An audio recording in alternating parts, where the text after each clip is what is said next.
Donc lorsque je flingue, c'est toute ma putain de nation qui flingue avec moi. Tu vois ce que je veux dire? Welcome back, everyone. Pluto with 3 rounds. We got Coach Terry, Jab University. Back-to-back days. Like, what's going on here? No, so we got something for lost time. Yeah, exactly. So, been a busy schedule personally for both of us. So we're trying to get back into the groove of things. But so we're gonna go to New York today. We got a guest from out there. He just competed actually in New York, NYC. Let's see what's happening over there as far as the amateur boxing scene. But first, I got to ask you right off the back. This is a big fight happening tomorrow. We got Tank, Frank Martin. Who you like, man? I like Tank, of course. Yeah. Hey, I respect Martin's skill, but these big lights, man. Tank been a main event fighter for a while. Yeah. He seems to have made weight relatively easy. 33.4 is what he weighed. Yeah. He's been clowning this whole time. That's clowned. Yeah. He's still like a troll, you know what I mean, pushing people off stage stuff. But yeah. Makes you watch though. I want to see it because he definitely looks like he's trying to intimidate Frank, and I don't know, man. I like Frank, but Tank's gonna. I don't know, man. He's gonna be mean this time. I think. I don't know. And then we also have some amateur boxers wrapping up their amateur career. They're going pro tomorrow. We got Marco Romero just picked up the National Golden Gloves title at 156, and then Jocelyn Camarillo. We had her on the show. Had a nice style at the lower weight classes, 106, 110, somewhere around there. She's gonna go 106. So she's gonna go pro as well. What do you think, man? Marco Romero, man, he got some nice pro style. I think he was built for it. Yeah. He just so happened to win in amateurs, but I think he's headed to a level where he's about to really shine. You know what I mean? Yeah. He's looking to get people up out of there. You know what I mean? So. Definitely. He'll take a couple to Glenn his. He has that front fully style, and he looked great in the amateurs. But like you said, I think the pros were made for his style, and he's gonna look good. And I don't know. I'm worried about cuts, though. I am a little worried about cuts. Yeah. So both making their debut out in Mexico. I think both of them are competing on the card out there. So I always love seeing the amateurs that we cover do continue up in the pros, so we're definitely going to be cheering them on and see what they do. So, but we'll see if the boxer that we have here today, if pros in the future. Let's go ahead and bring them in real quick. Hey, Cham, how you doing? I'm good, man. How are you guys? Good. Yeah. Hey, I appreciate you taking the time to talk to us here on a Friday night. You probably want to do something else besides talk to us, but here we go. Man.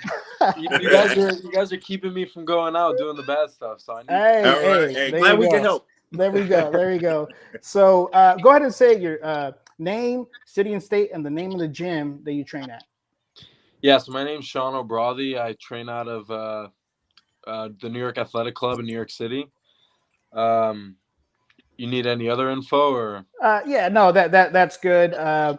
Out there, you just competed, so we'll touch base on that. But the first question I like to ask everybody who jumps on is, how do you get involved? How do you get started with boxing?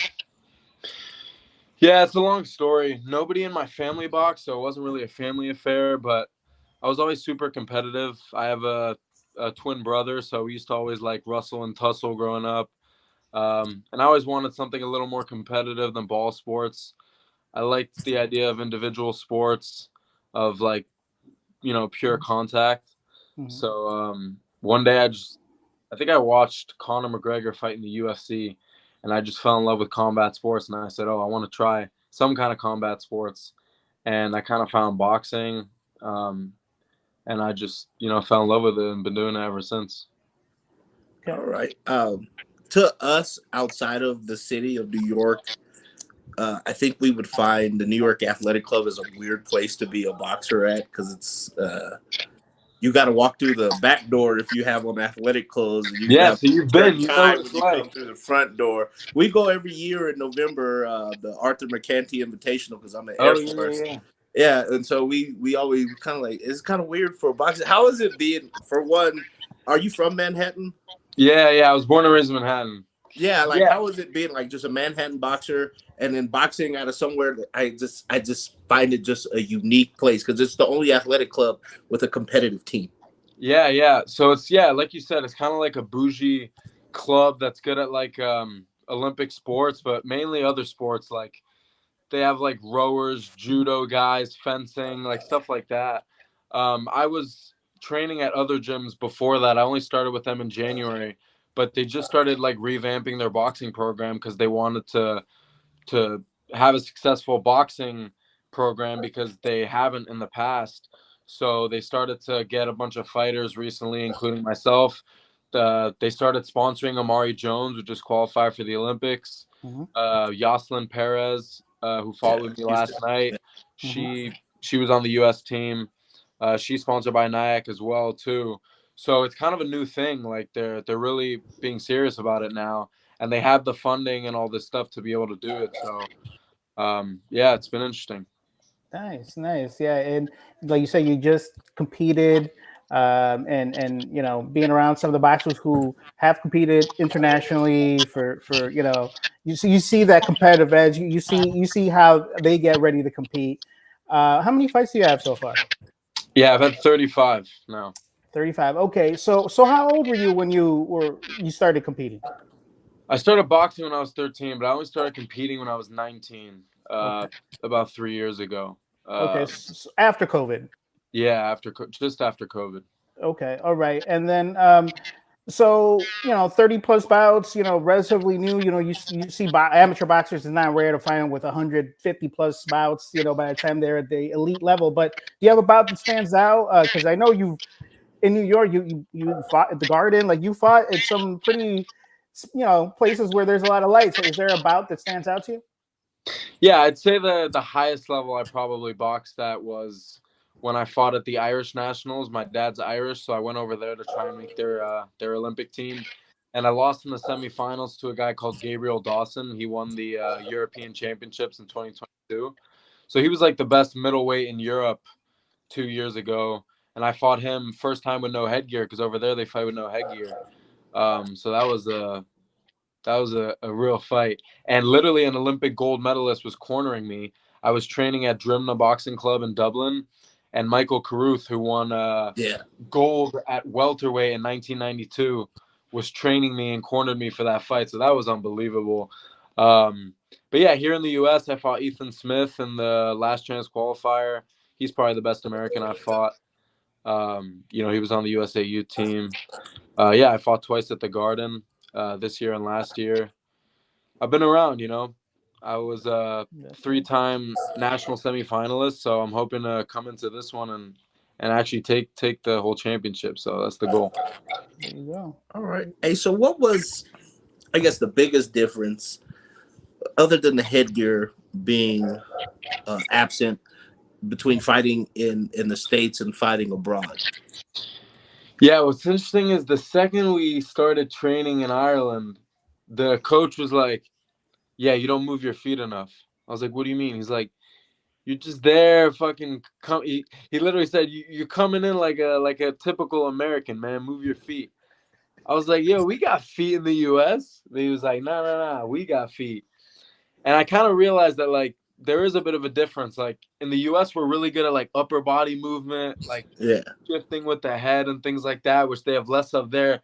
They're more kind of upright, but they do move in and out more side to side. They're a little more jumpy, Like a pendulum. For the amateurs, that works well because you get tired with that style, but when it's only 3 rounds, you get away with it. So that was a big difference. Like when I fought that guy Dawson, he was just out of range. He'd immediately jump in range, land 2 shots, and I'd try and counter. I'd pull back and counter and slip and counter. He was already away, and then he'd do it again and again.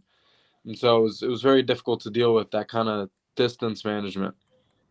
There you go. But one of the positives is that you're exposed to that style. It's a style that, depending on what your goals are, you would have to overcome at some point. Yeah. It's always nice to get that. Now, you said you did some boxing at 13, but didn't really compete till later on. When you did come back and said, I want to take it a little bit more seriously and compete, what kind of goals did you have in mind? And have those goals changed now with some of the experience that you have, already gathered in these last couple of years? Yeah, obviously it changes, especially once you realize how difficult the goals are, you know.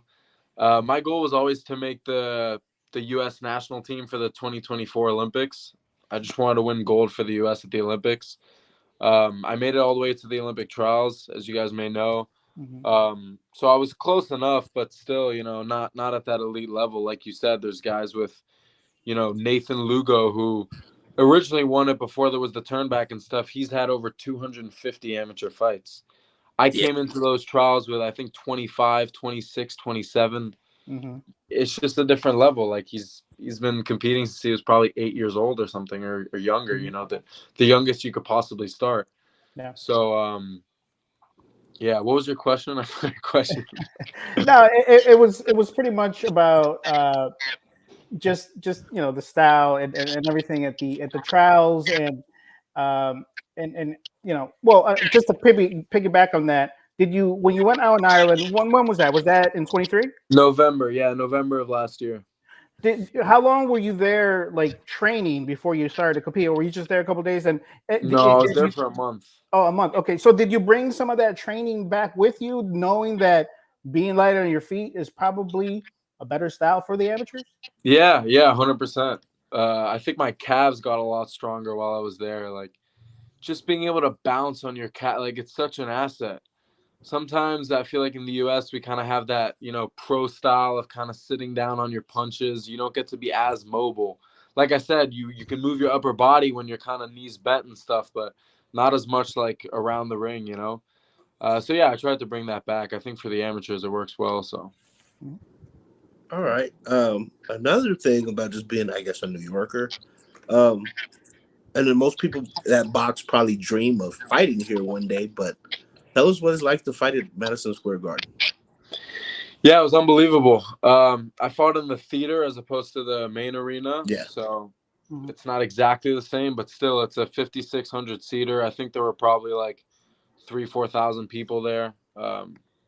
So yeah, it's unbelievable. I mean, it's like, yeah, it's one of the only amateur fights I've had that felt like a pro fight. You know, Yeah. you're walking from the entrance through the crowd into the ring. You get announced when they say your name. Everyone's cheering. Like everyone that you know goes. You're fighting at the Garden. If you Yeah. know who, you go, or else you're not a real one. You know. So like Yeah. the first time I fought, the second time people were like, "Oh, he did that already. It's fine." But the Yeah. first time I had like 300 people there, and it was Nice. just like loud. I was in the ring. I remember they started cheering, "Ole, ole, ole, Okay. ole, Oh, wow. ole." My There we dad's like go. Irish friends were there, drunk. It was hilarious.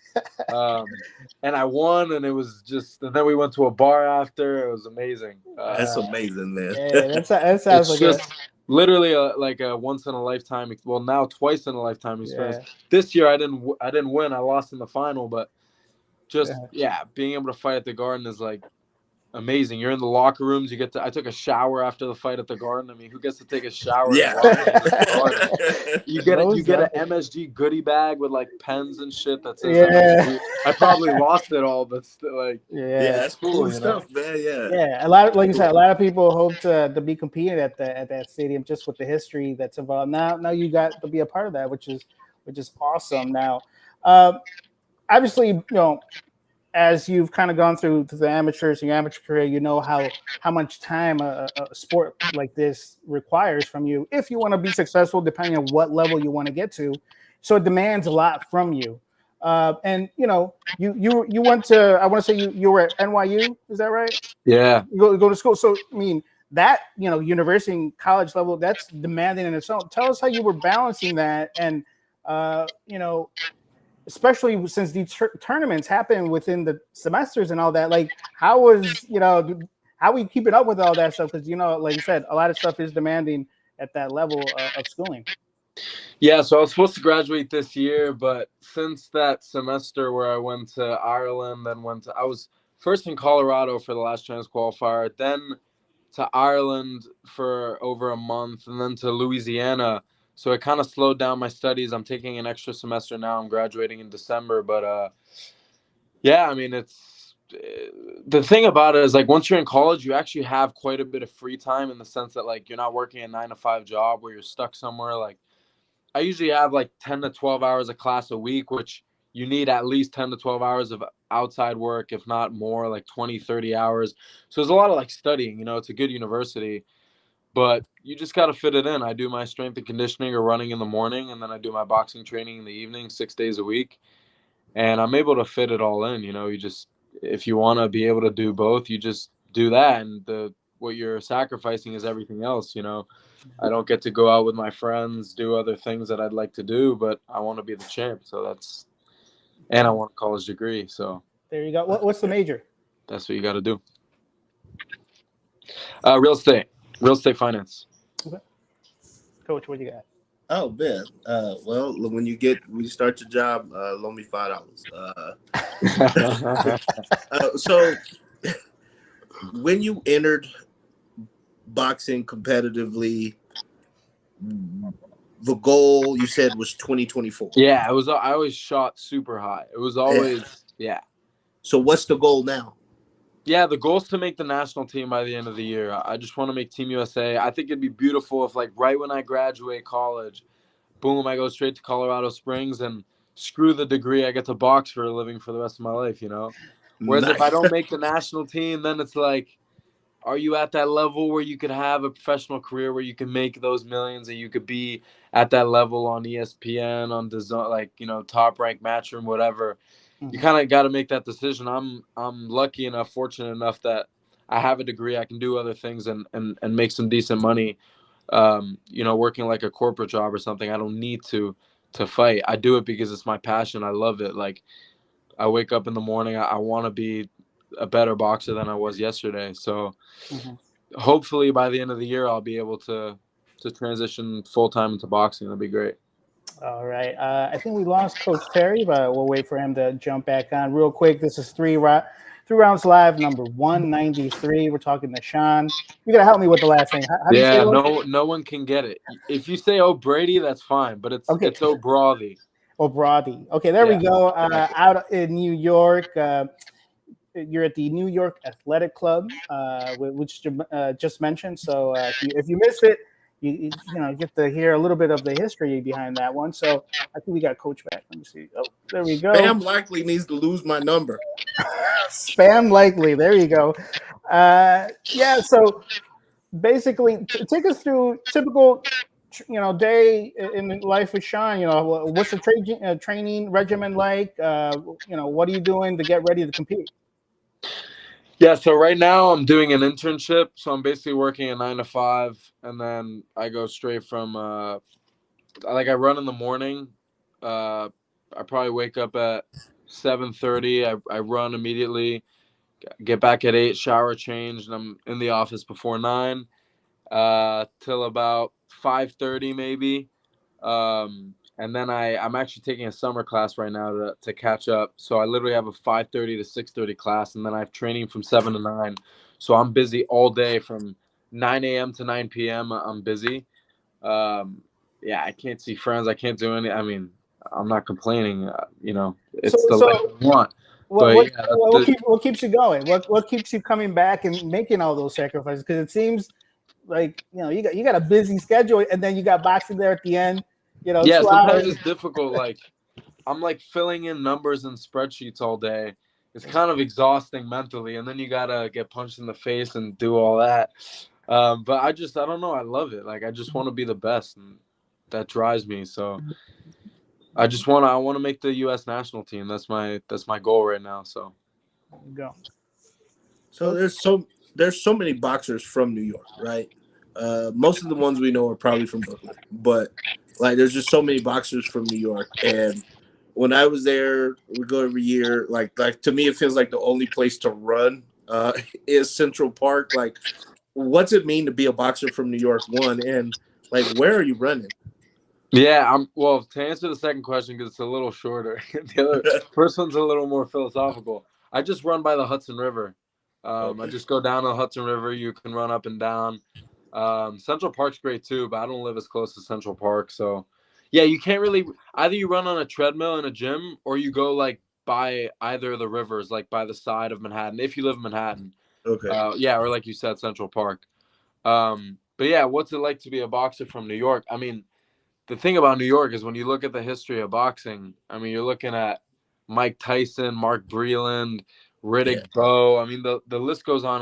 And there's actually kind of I think we're having a little bit of a drought in a sense. Like, there's a lot of talent that's come out of New York, like maybe Bruce Carrington and guys like that. But Danny Jacobs, man. Danny Jacobs. Yeah, but the last world champion, Danny Jacobs might be the last world champion from New York. There's guys that are great, but they're not world title level yet. You know, there's some great amateurs that have been on Team USA that have come out of New York, like Dante Lane, Arjani Seni, Harley Medeiros, Price Taylor. I don't know if you guys know all those names. You should. Yeah. We know all of it. I mean, Amir Anderson, even though he's more he's upstate. He's phenomenal. I sparred him on Sunday. He beat my ass. He's the real deal. So there's guys like that, but I don't think there's a world champion from New York right now. But Amanda Serrano. Yeah, she's the best. She's the best pro out of New York right now, I guess. Right now, men's were a little less represented than usual, but hopefully there's a resurgence. You know, we'll see. Yeah. Well, I remember you guys changed the name to Ringmasters, but the New York Golden Gloves used to be the biggest tournament there was because they televised it for one. It took months, but there was guys that would win the New York Golden Gloves and skip the National Golden Gloves because they already did it with the New York Golden Gloves. Yeah, it was the biggest thing ever, and they lost the naming rights. They had to change it. It's a bit of a pity now. I have to tell people I won the Ringmasters as opposed to I won the New York Golden. I still say Golden Gloves. It sounds way cooler. The same thing. And then you had the blue corner and the gold corner. That stuff was cool. Definitely. Yeah, it was on MSG channel on TV. Like channel 30 or something. I remember there was people that were from other states that would move to New York temporarily to fight. Just to do that. There you go.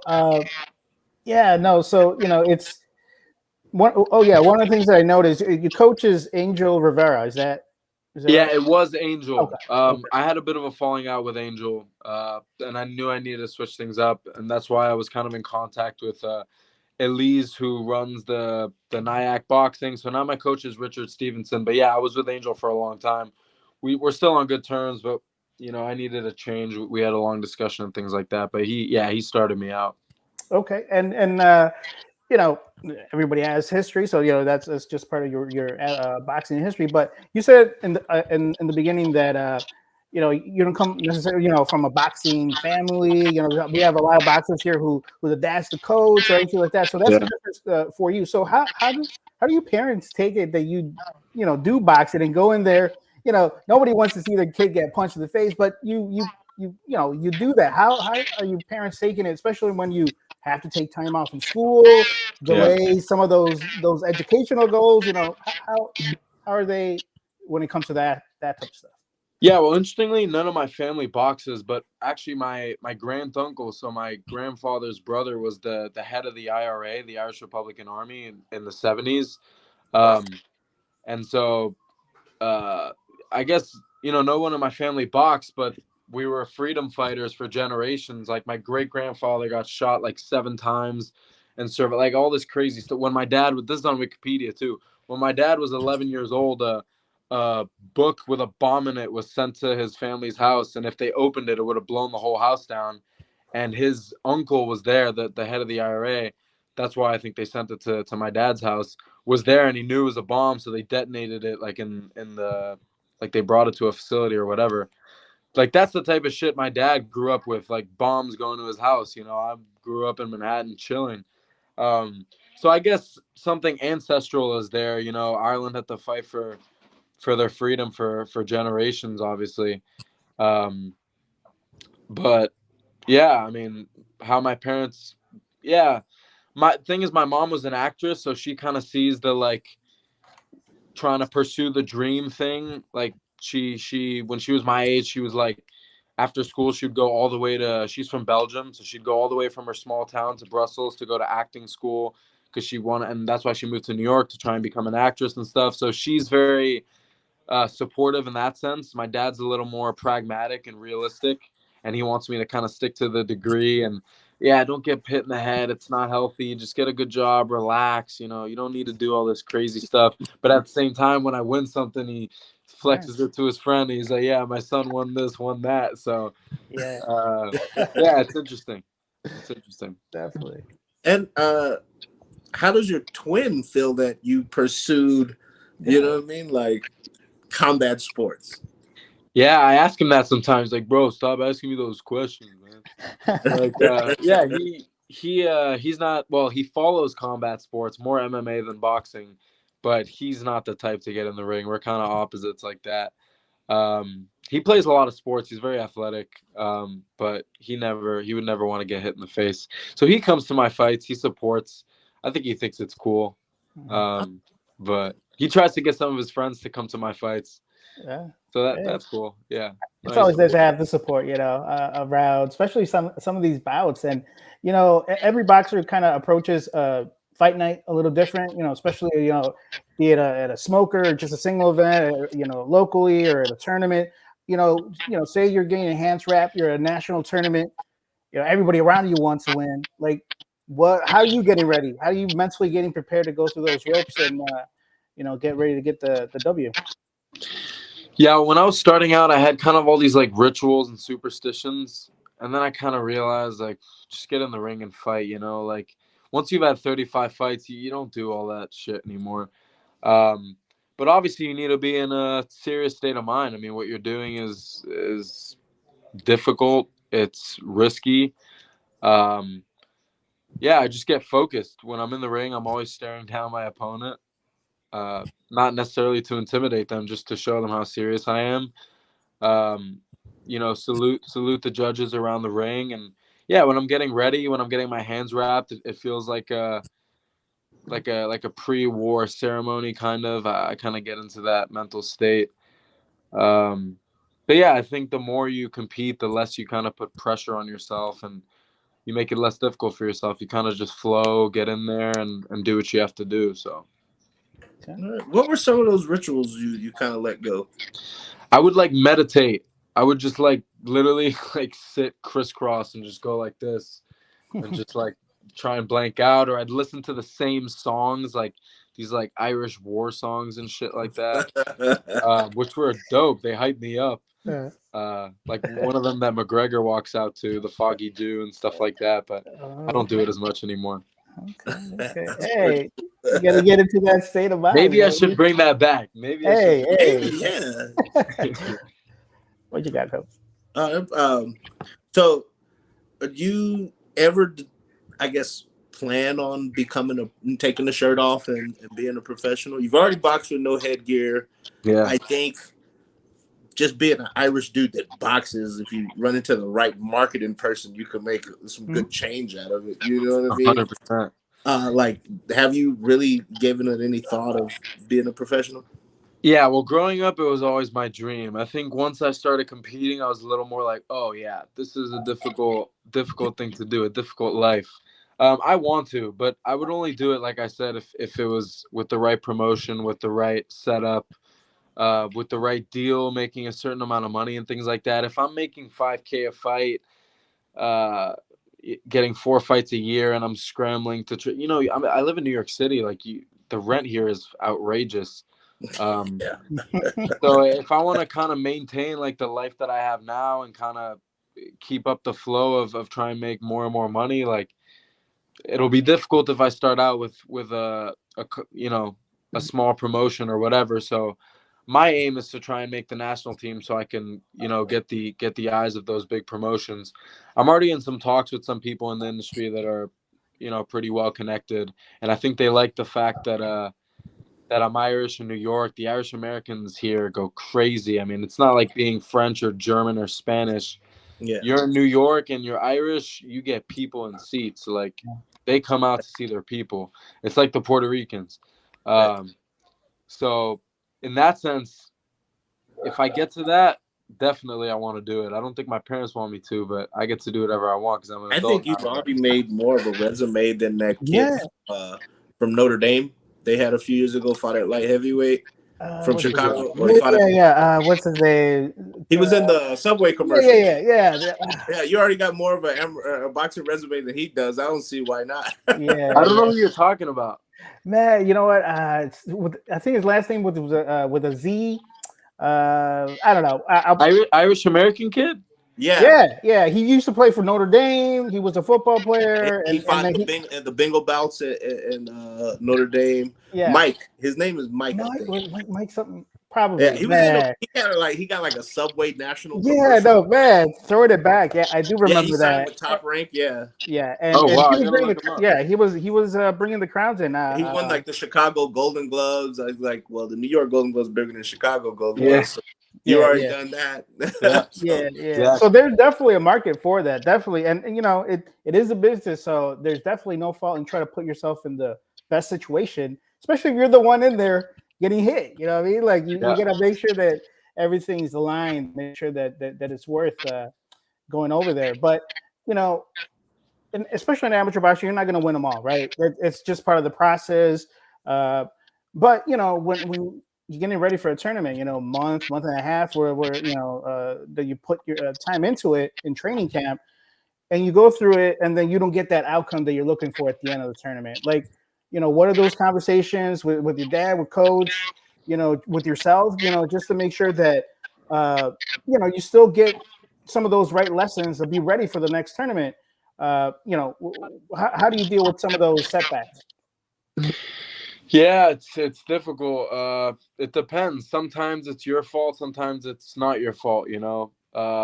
I think it's easier to lose to someone that's better than you. You kind of understand it. Whereas when you feel like you didn't put in the right preparation, or you didn't take a fight at the right time, or something like that, it's a little harder to deal with. So when I'm to blame, I like to blame myself. When I'm just not as good on the night, I just try and move on from it. Okay. All right. So with 35-ish fights, are you still able to fight locally, or have you already got to that national tournament only kind of schedule?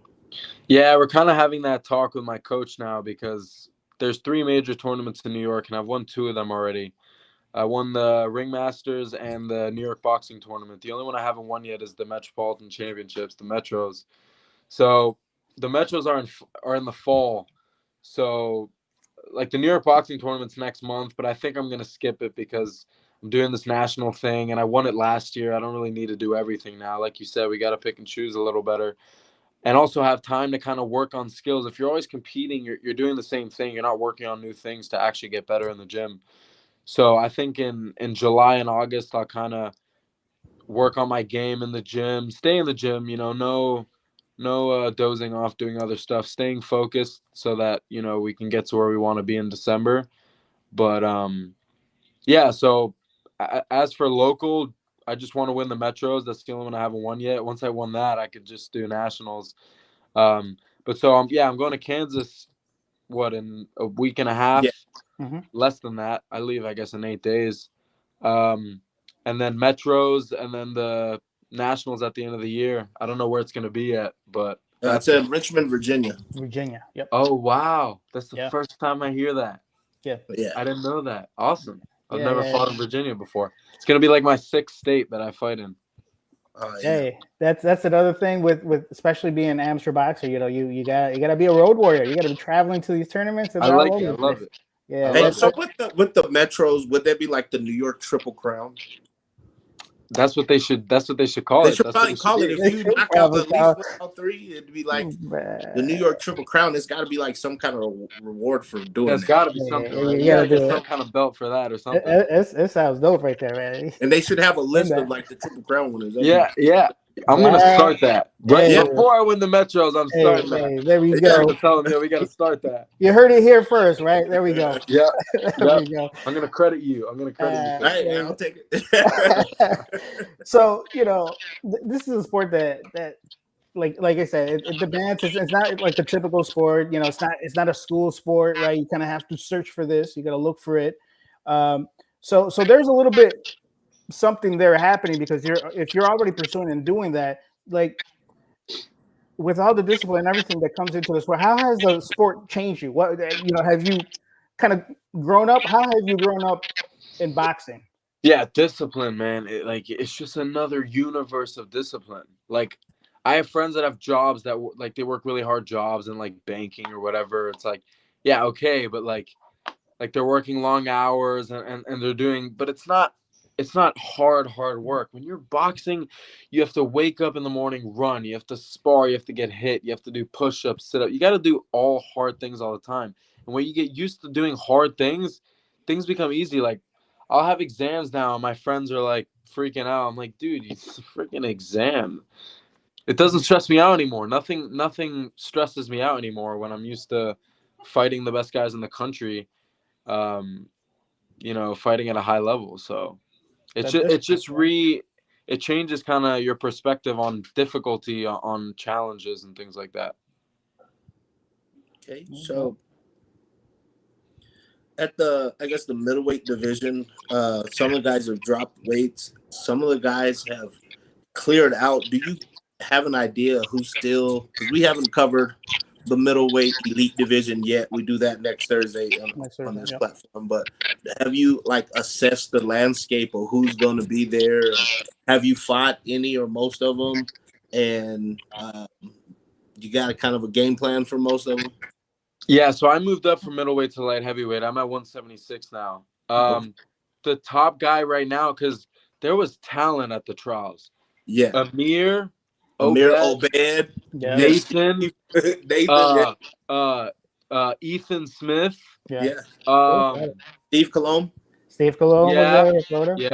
Tyreek, There's one I'm missing. Who is it? There was a good amount of 76. There's Raheem Gonzalez on the team. Yeah, Raheem. Sounds like he's coming pro. He's going. Yeah, it looks like he's gonna go pro. It's a pity, man. I don't know what happened to him. I think he's a bit worn out. I mean, he was winning everything in 2021. Yeah, he won the World Championships. He won all those tournaments in Europe, and now he couldn't qualify for the Olympics. I got an idea of when you're on top that long, they begin to prepare for you. Mm-hmm. Yeah. That target just got bigger and bigger and bigger every tournament. Yeah. That's what it was, and but definitely going pro. So do you tend to follow the U.S. team? When I follow everything. Okay, I follow everything, and at my weight class, like I said, those guys, those kind of top 5 guys that were elite that have all been on the team, they're all turning pro. I think the top guy Ethan's right now already a pro. Yeah, Nathan's pro already. Obed's gonna turn pro in a bit. Amir's gonna turn pro. Raheem's turning pro. Yeah. Ethan Smith is already pro.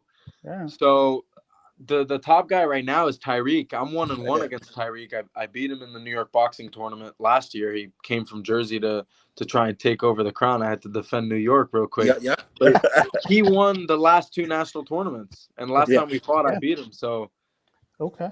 Hey, so it looks like we're gonna get it back. Go from semifinalist to champion. Yeah. Yes, sir. And he's not at this tournament. Steve Colomb's gonna be there. That's probably gonna be my toughest test. Okay. Anybody coming out of the youth that you recognize? Well, I guess Amir kind of just Elijah Lugo, I guess. I don't know if he's 65 or 76. Yeah. Well, he's fought both, and recently at that, he's definitely pretty strong. Fought. Yeah.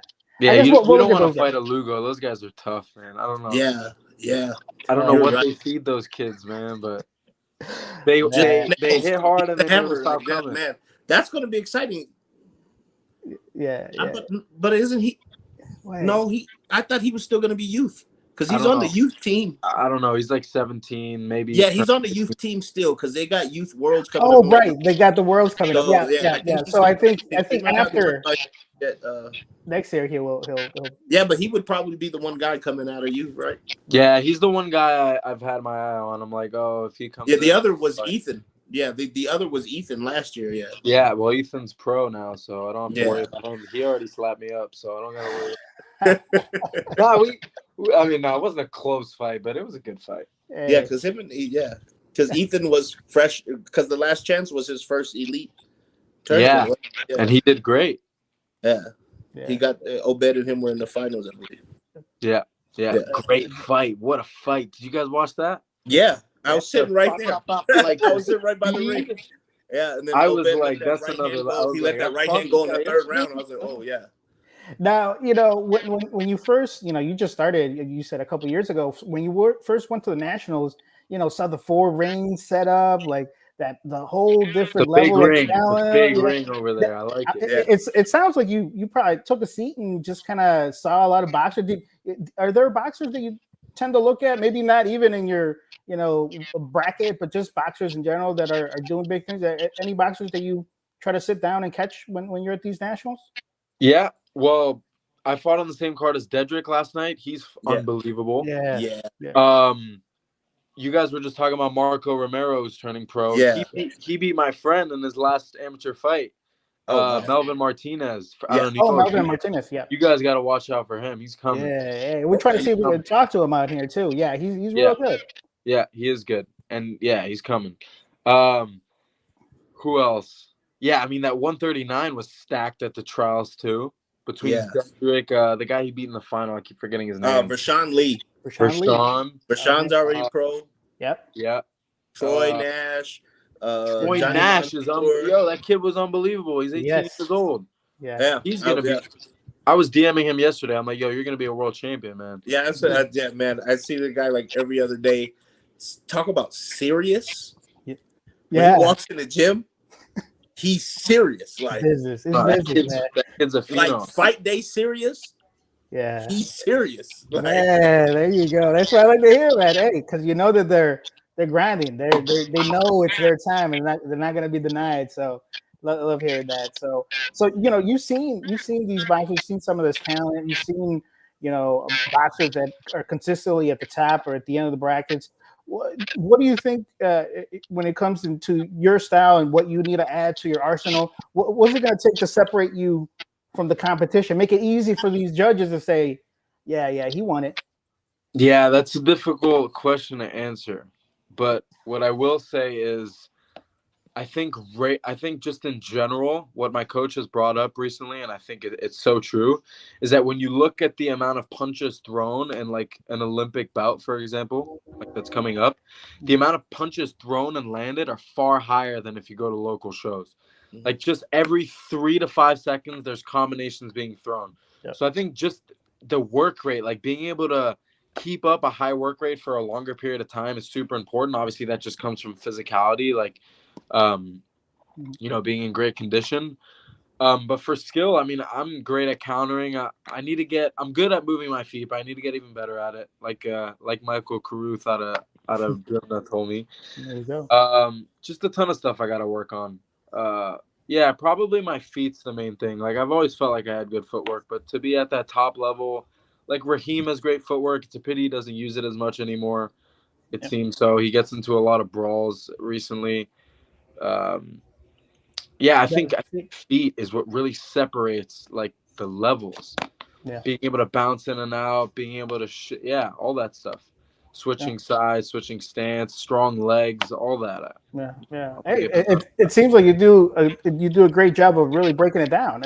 You're looking at these little tendencies from other boxers, and that just makes it for a great way to absorb kind of everything that's happening around and kind of synthesize the use it for your own style and your own growth. So that's a good eye to have to be able to break that down and bring it into what you need. So. Yeah. I've heard quite a few international coaches say the same thing, like America has too many professional gyms, or our amateurs are all in the gyms with professionals. That's why it's a big difference. It's almost like it's two different sports, it seems like. Yeah. No, it really is. It is, definitely. Yeah. I mean, think about it. One sport lasts 9 minutes, the other lasts 36 minutes. Like it's like 4 times as long. Well, it is exactly 4 times as long. Yeah. So it's different. It's like a sprint versus a marathon. They're both running, but one of them has to be much a good comparison. Yeah. That's a great comparison. Yeah. That's exactly what it is. So there you go. Hey, you got an eye for this, man. I think about these things. Give this guy a microphone. There you go, man. Hey, New York got a lot of opportunities to be able to get on the mic and break this down because it's not only your experience in the ring, but it seems like you're able to decipher a lot, information to be able to explain it. Probably talk about it at a level that most of the people can't. So yeah. I'd love to think so. Yeah. There you go. Plus you got the NYU education, so you did the you in there. Hey, so what is your favorite part about boxing? like this is it. Like I'm gonna punch stuff. Like what is it? It's the purity of the competition. Yeah. You could play someone in tennis. You could play someone in like tennis. You're using a racket and a ball.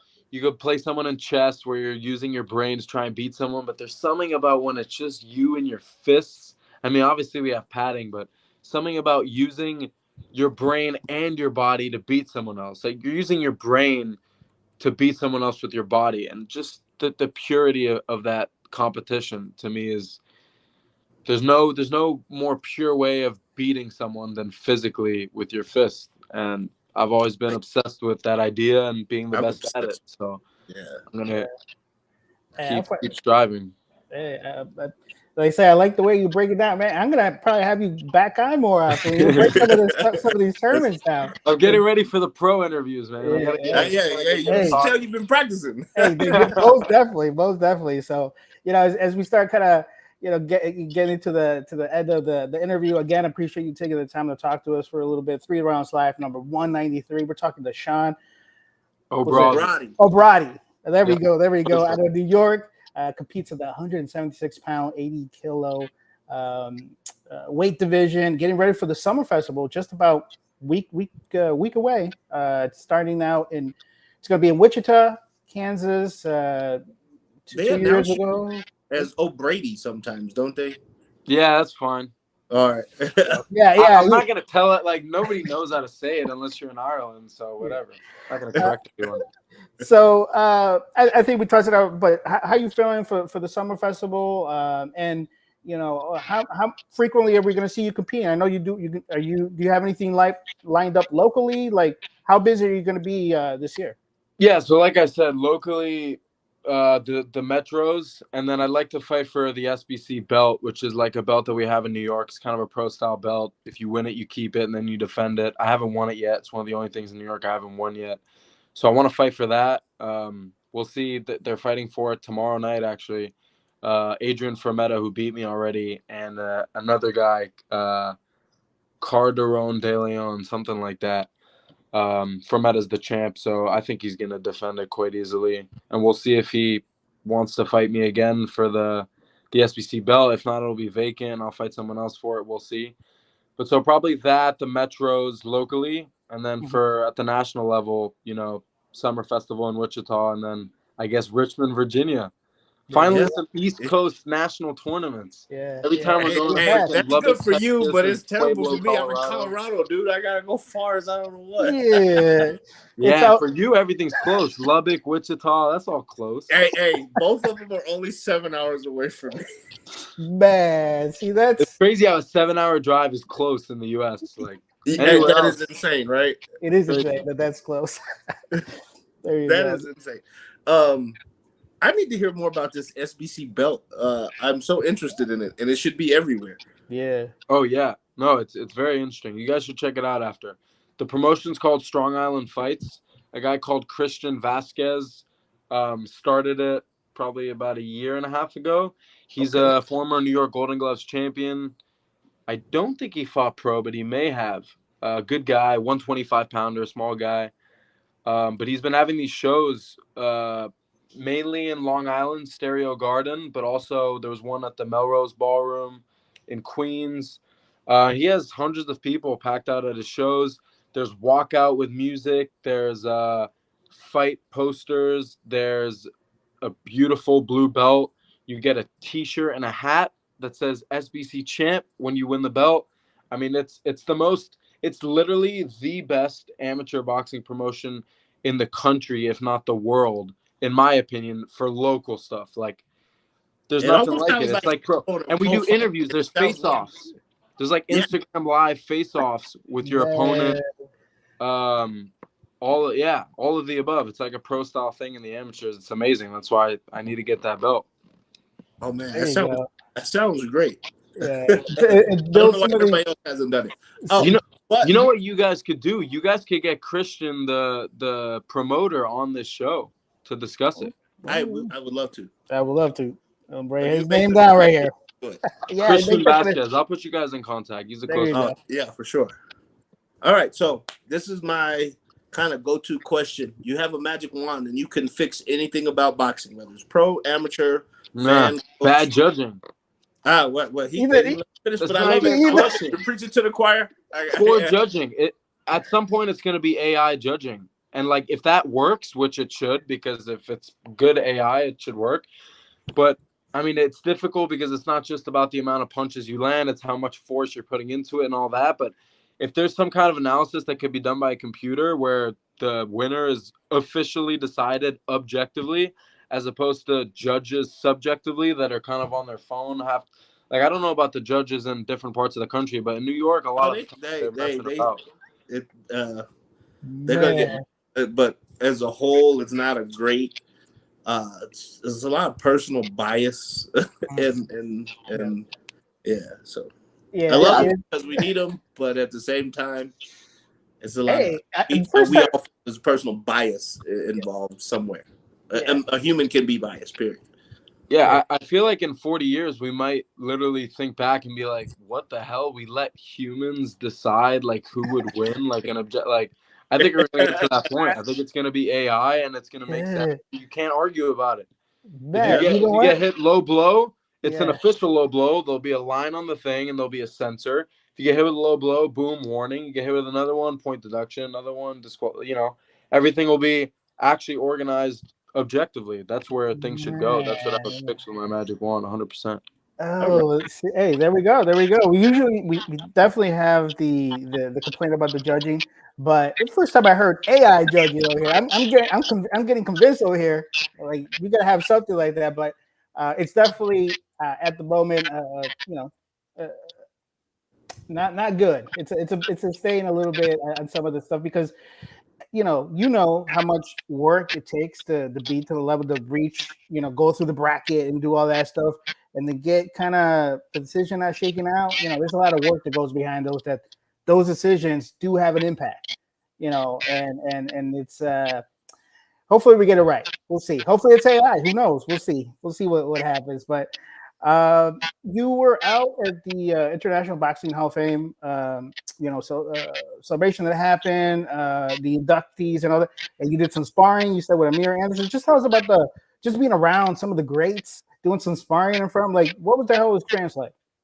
Yeah, I mean, it was amazing. I met Eric Morales. I didn't get to meet Ricky Hatton, but he was there being inducted. I met the Fundora siblings, who are the first brother-sister duo to be world champions simultaneously. And they're super tall. Yeah, I mean, he's like a stick figure. He fights at 154? Yeah. What the hell? He was towering over me. Yeah. Over everybody.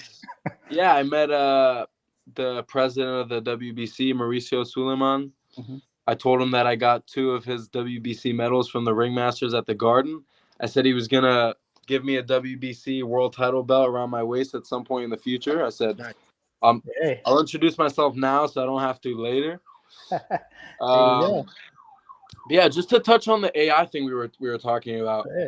I don't know if you guys know, but USA Boxing started to work with this company. I don't know what it's called. The Chinese company where they put the little thing in your... They started to put sensors in the gloves. Like one of my fights at the Nationals, before I went in the ring, they literally said, hold on. And they opened my glove and put in a little chip while I was fighting. And they calculated, like, I guess the speed of your punch, how many punches you're throwing, if you're throwing to the head, to the body, what percentage are jabs. And there's cameras set up to... And there's cameras on all 4 sides of the ring doing like a silhouette analysis. I don't know how to call that. But like a 3D model almost. So I don't know what they're doing with that. I don't know the ins and outs, but they're doing something smart. They're definitely putting money and effort into that.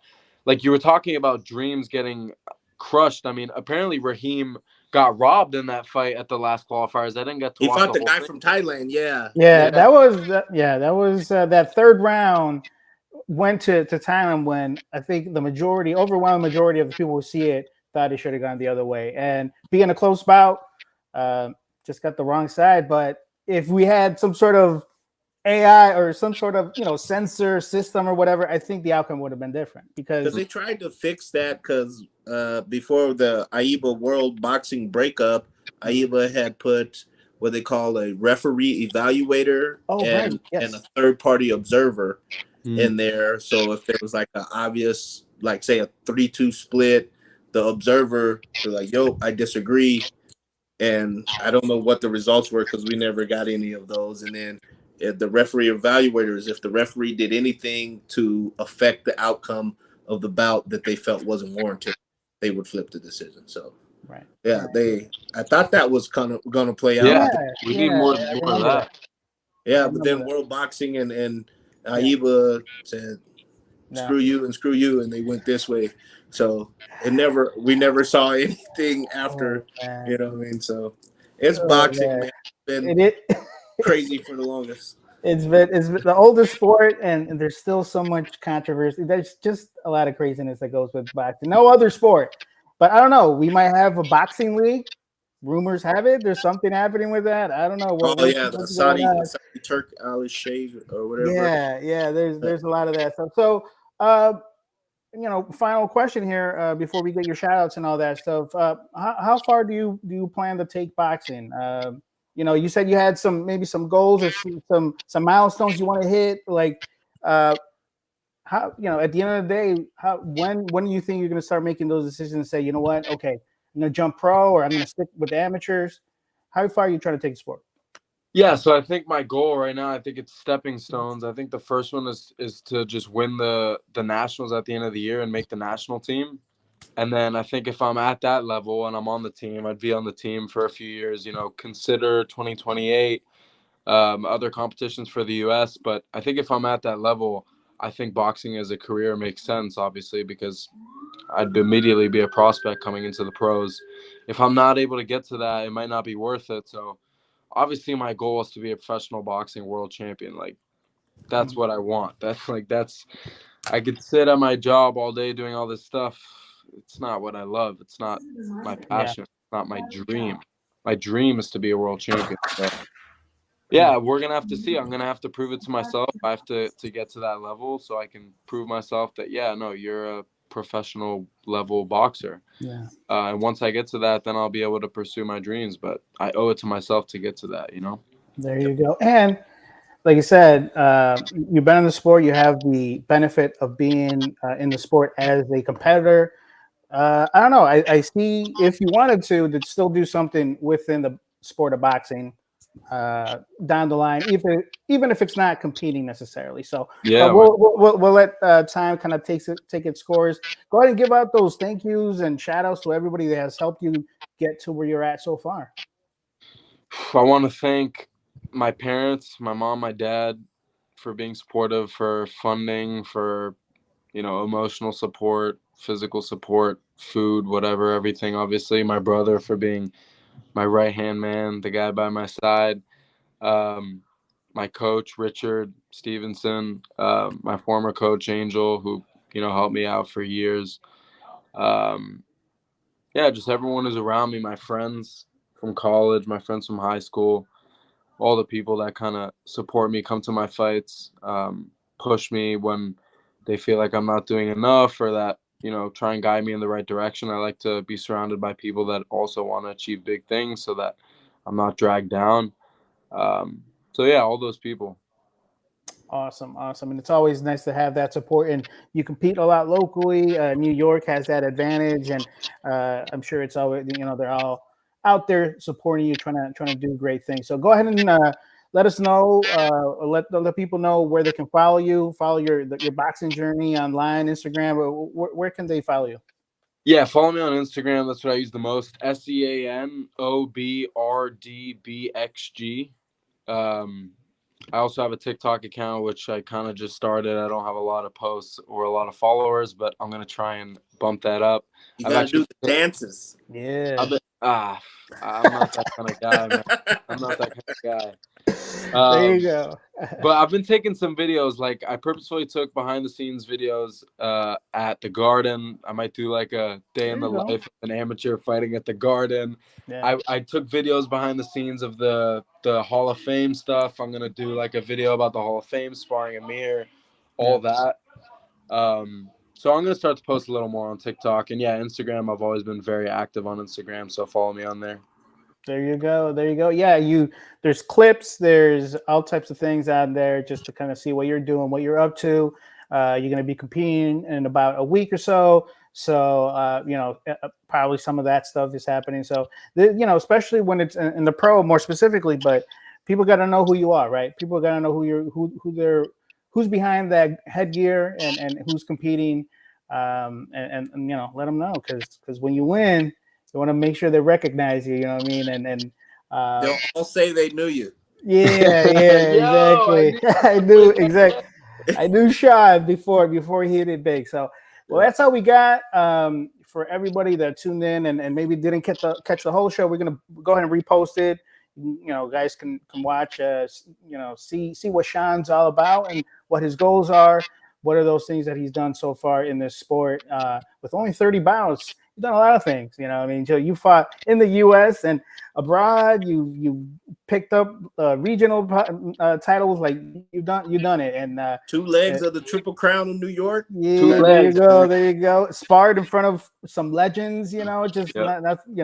So it's a very it's a good spot to be. And you got a lot of things happening. Like I said, we'll see. Let time take its course, but make sure to follow. We'll tune in. We'll make sure to tag you so people can do that. So that's all we got. 3 Rounds Live, the only podcast solely dedicated to amateur boxing. Coach Harry, you got anything else? No, I gotta eat, man. I'm hungry. Hey, there you go. Ed, tomorrow tune in. Big fight. Big fight. Tank is gonna do some crazy thing. Hey, Sean, I appreciate you taking the time. Thank you guys for having me. I don't think I thanked you guys yet. I appreciate it. Oh man, hey, thank you for being on. I hope to be back on. Hey, let's do it. Either after I win Wichita or after I win December. Hey, that's a plan. We'll hold There we go. Well, we'll keep in touch and we'll keep going. Everybody have a good night. We'll be back next Thursday. Break down the elites and youth. We're talking about you, so you guys take it easy. Good night. All right, take care, guys. Have a good one. Yep.